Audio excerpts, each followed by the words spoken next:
नमस्कार, किताब की खुशबू में आपका स्वागत है। मैं हूँ आपकी अपनी दोस्त प्रीति। तो आज हम शुरू करेंगे चैप्टर 10। मृत्युंजय के उस आलोकित भवन का आलोक वैसा ही रहा। सजीवता में कमी अवश्य हो गई थी। अनावश्यक अतिथियों के चले जाने के बाद सिर्फ नाटक के प्रधान अभिनेता ही रह गए थे, जैसे कि कुमारगिरी, बीजगुप्त, विशाल देव, चित्रलेखा और श्वेतांग। केवल इन्हीं व्यक्तियों को मृत्युंजय ने रोक रखा था। थोड़ी देर तक मौन रहने के बाद मृत्युंजय ने बीजगुप्त से कहा, सामंत बीजगुप्त, इस उत्सव में एक बहुत बड़ा रहस्य छिपा था और उस रहस्य से तुम्हारा बड़ा घनिष्ठ संबंध है। इतना कहकर उन्होंने यशोधरा की ओर अर्धभरी दृष्टि से देखा। बीजगुप्त के मुख का रंग उतर गया। चित्रलेखा मुस्कुराई और मुझे पूर्ण आशा है कि वृद्ध मृत्युंजय की बात अस्वीकृत न होगी। मृत्युंजय के भावों की था प्राय सब व्यक्तियों ने पाली थी। फिर भी बीजगुप्त ने कहा, देव, स्वीकार करना अथवा न करना, वह तो प्रस्ताव की उपयुक्तता और परिस्थितियों की अनुकूलता पर निर्भर करता है। आपका प्रस्ताव जैसा होगा, मेरा उत्तर भी उसी के अनुसार होगा। मृत्युंजय ने कुछ देर तक सोचा। बीजगुप्त, तुम्हारा विवाह अभी तक नहीं हुआ है। बीजगुप्त ने सुना और चित्रलेखा की ओर देखा। क्या उत्तर दे वह यह निर्णय नहीं कर सका। बात ठीक थी, पर साथ साथ बीजगुप्त के अनुसार गलत भी थी, पर शास्त्र अनुसार नहीं। इस बार कुमारगिरी ने गंभीर स्वर में कहा, युवा, क्या शास्त्र अविहित भी विवाह हो सकते हैं? बीजगुप्त ने कहा, स्त्री और पुरुष के चिरस्थायी संबंध को ही विवाह कहते हैं। कुमारगिरी हंस पड़े। पर विवाह शब्द समाज द्वारा निर्मित है। शास्त्र स्त्री और पुरुष के संबंध को पवित्र बनाकर समाज में मान्य करा देता है। बीजगुप्त, तुम अर्ध सत्य की शरण ले रहे हो। बीजगुप्त ने उसी गंभीरता से कहा, योगीराज, सत्य आधा नहीं होता, वह पूर्ण होता है। पर यह तर्क वितर्क का समय नहीं है, इसलिए इस समय उत्तर देना अनुचित होगा। इतना कहकर बीजगुप्त ने मृत्युंजय से कहा, आर्य, मैंने कहा था कि मेरा विवाह शास्त्रानुसार नहीं हुआ है। इसको स्पष्ट कर देना आवश्यक होगा। लोक की दृष्टि में मैं अविवाहित हूँ, पर मैं वास्तव में विवाहित हूँ। चित्रलेखा मेरी पत्नी है। यद्यपि चित्रलेखा का पानी ग्रहण मैंने शास्त्रानुसार नहीं किया है और समाज के नियमों के अनुसार कर भी नहीं सकता हूँ। फिर भी मेरा और चित्रलेखा का संबंध पति और पत्नी का सा है। मैं प्रेम में विश्वास करता हूँ और ऐसी स्थिति में मेरा अब विवाह करना असंभव है, क्योंकि मेरे प्रेम की अधिकारिणी कोई दूसरी स्त्री नहीं हो सकती। जिस समय बीजगुप्त यह कह रहा था, उसकी दृष्टि नीचे थी। मृत्युंजय ने कहा, बीजगुप्त, तुम्हारा कहना संभव है, उचित हो, पर जिस समय लोग तुमको अविवाहित कहता है, उस समय तुम अविवाहित हो। रही विवाह करने की बात, वहां तुमसे मैं तुम्हारा ध्यान इस ओर आकर्षित करा सकता हूँ कि विवाह पुत्रोत्पत्ति के लिए होता है और इसलिए आवश्यक है चित्रलेखा की संतान बीजगुप्त की संतान न होगी और न वह संतान बीजगुप्त की उत्तराधिकारी हो सकती है। कभी इस पर भी विचार किया है? वास्तव में बीजगुप्त ने इस पर विचार न किया था। बीजगुप्त ने इसका कोई उत्तर न दिया। यह उसके लिए बिल्कुल नई समस्या थी। मृत्युंजय इस बार चित्रलेखा की ओर मुड़े। देवी चित्रलेखा, तुम विदुषी हो, तुमसे अधिक कहना व्यर्थ है। तुम बीजगुप्त की परिस्थिति को अच्छी तरह से समझती हो। चित्रलेखा अभी तक मौन थी। इस बार उसने उत्तर दिया, आर्यश्रेष्ठ, तुम्हारा कथन सर्वथा उचित है। मैं समाजयुत नर्तकी ही हूँ। बीजगुप्त की पत्नी होना मेरे लिए असंभव है। ऐसी स्थिति में मैं वह करने को प्रस्तुत हूँ जिससे बीजगुप्त का भला हो। पर आप इतना जानते हैं कि ऐसा करने से मुझे बड़ा त्याग करना पड़ेगा। त्याग करना पड़ेगा नर्तकी? कुमारगिरी मुस्कुराए। बड़ी विचित्र बात कह रही हो। तुम संभवतः अपनी मना प्रवृत्ति को भूल रही हो। तुमने एक बार मुझसे कहा था कि तुम विराग के जीवन को अपनाना चाहती हो। उसके लिए यह सबसे अच्छा अवसर है। कुमारगिरी के इस बात से बीजगुप्त चौंक पड़ा।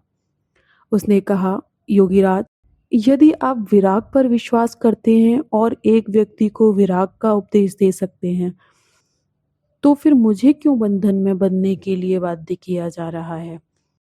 इसलिए कि तुम विराग के योग्य नहीं हो और साथ ही तुम समाज के नियमों के प्रतिकूल भी चल रहे हो।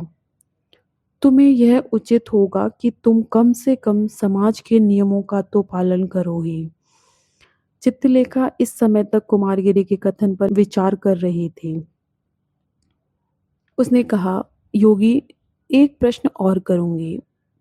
क्या तुम मुझे गुरु दीक्षा देने के लिए तैयार हो? यदि हाँ, तो फिर इसी समय मैं तुम्हारी शिष्या हुई। कुमारगिरी के नेत्र स्वयं ही विशाल देव की ओर घूम पड़े। विशाल देव उस समय अपने गुरु की ओर देख रहा था। थोड़ी देर तक कुमारगिरी कुछ सोचते रहे। नर्तकी चित्रलेखा, तुम्हें दीक्षा देना मेरे लिए असंभव है। इस बार चित्रलेखा हंस पड़ी। मुख से कह देना सरल होता है, करना बड़ा कठिन कार्य है। योगी, तुम्हारे लिए विराग चाह जितना सरल हो, पर मेरे लिए कठिन है। अकेले विराग के क्षेत्र में विचरना मेरे लिए असंभव सा है। अभी तक अनुराग के क्षेत्र में हूँ और संसार भले ही इस क्षेत्र को पवित्र न माने, पर ईश्वर के आगे और मेरे आगे वह क्षेत्र पवित्र है। उससे बाहर निकलने के अर्थ होते हैं दूषित क्षेत्र में पदार्पण करना, और व्यर्थ पाप करने के लिए मैं प्रस्तुत नहीं हूँ। बात बनी और बिगड़ गई। मृत्युंजय ने इसका अनुभव किया। बात बिगड़ी और बन गई।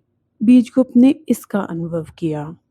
कुमारगिरी चित्रलेखा को जानता था और चित्रलेखा कुमारगिरी को। श्वेतांक और विशाल देव दोनों ही इस बातचीत के गूढ़ महत्व को समझ रहे थे।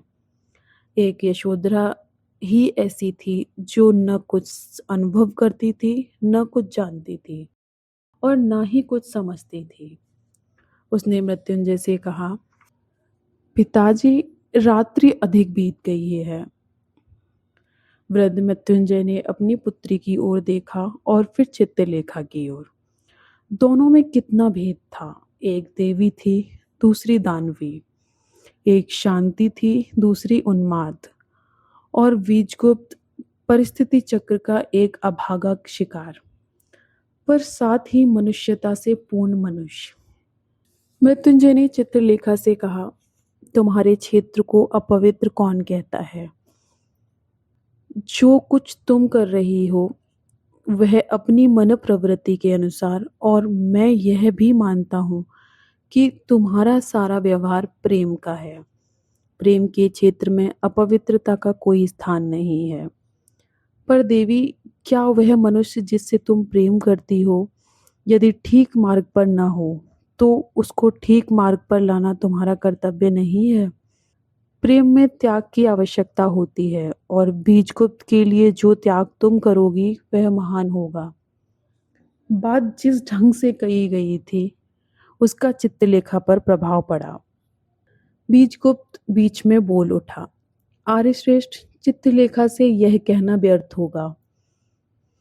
बनना और बिगड़ना, इसका उत्तरदायित्व मुझ पर है। चित्रलेखा न मुझे बना सकती है और न बिगाड़ सकती है। और मैं अपने लिए यह कह सकता हूँ कि मेरा और चित्रलेखा का संबंध अमर है। बीजगुप्त उठ खड़ा हुआ, पर चित्रलेखा बैठी ही रही। उसने कहा, आर्यश्रेष्ठ, तुम जो बात कह रहे हो वह ठीक हो या ना हो, पर मुझे यह करना होगा, और यह करना होगा अपने लिए नहीं वरन बीजगुप्त के लिए। इतना विश्वास रखो। चित्रलेखा ने यशोधरा की ओर देखा और आर्यश्रेष्ठ, तुम्हारी कन्या के लिए बीजगुप्त अच्छा वर है। यह विवाह सबसे सुंदर होगा। इतना कहकर चित्रलेखा ने बीजगुप्त से कहा, बीजगुप्त, तुम्हें यशोधरा सी पत्नी मिलना असंभव है। आज से तुम्हारा और यशोधरा का संबंध पक्का हो गया। बीजगुप्त उस समय द्वार के पास खड़ा था। चित्रलेखा, तुम्हारा कहना अनुचित है और यह मेरे लिए असंभव है। इस समय मैं इतना ही कह सकता हूँ। अच्छा आर्यश्रेष्ठ, विदा। इतना कहकर बीजगुप्त मृत्युंजय के भवन से बाहर चला गया। चित्रलेखा उठ खड़ी हुई। आर्यश्रेष्ठ, आप बीजगुप्त के कथन का बुरा न मानिएगा। आवेश में आकर मनुष्य भले और बुरे का ज्ञान खो बैठता है। उस समय यदि कोई दूसरा व्यक्ति उस पर अपनी धारणा बना ले तो अनुचित है। मैं आपको इतना विश्वास दिलाती हूँ कि बीजगुप्त का और आपकी कन्या का संबंध बहुत श्रेष्ठ होगा और इस संबंध का होना आवश्यक भी है। श्वेतांग के साथ चित्रलेखा भी बीजगुप्त के पीछे पीछे चल दी। इन लोगों के चले जाने के बाद मृत्युंजय को परिस्थिति का पूर्ण ज्ञान हुआ। उन्होंने कुछ देर तक मौन रहकर कुमारगिरी से कहा, योगीराज, मेरी समझ में कुछ नहीं आया, पर इस बातचीत से इस निष्कर्ष पर पहुंच सका हूं कि इस नर्तकी का बीजगुप्त पर बहुत बड़ा प्रभाव है। यह अनुमान उचित है और साथ ही नर्तकी चित्रलेखा का हृदय बहुत स्वच्छ है। इस पर कुमारगिरी मौन ही रहे। उनकी आंखें न जाने क्यों आप विशाल देव की ओर उठ गई। विशाल देव मन ही मन मुस्कुराया। मृत्युंजय ने फिर कहा, योगीराज, क्या बीजगुप्त पर अधिक दबाव डालना उचित होगा? प्रश्न यह है, चित्रलेखा कह गई है और जो कुछ वह कह गई है उसे पूरा करेगी, इतना विश्वास है। फिर भी अब यह इच्छा होती है कि बीजगुप्त को छोड़ ही दिया जाए, क्योंकि चित्रलेखा के मन को आघात पहुंचेगा।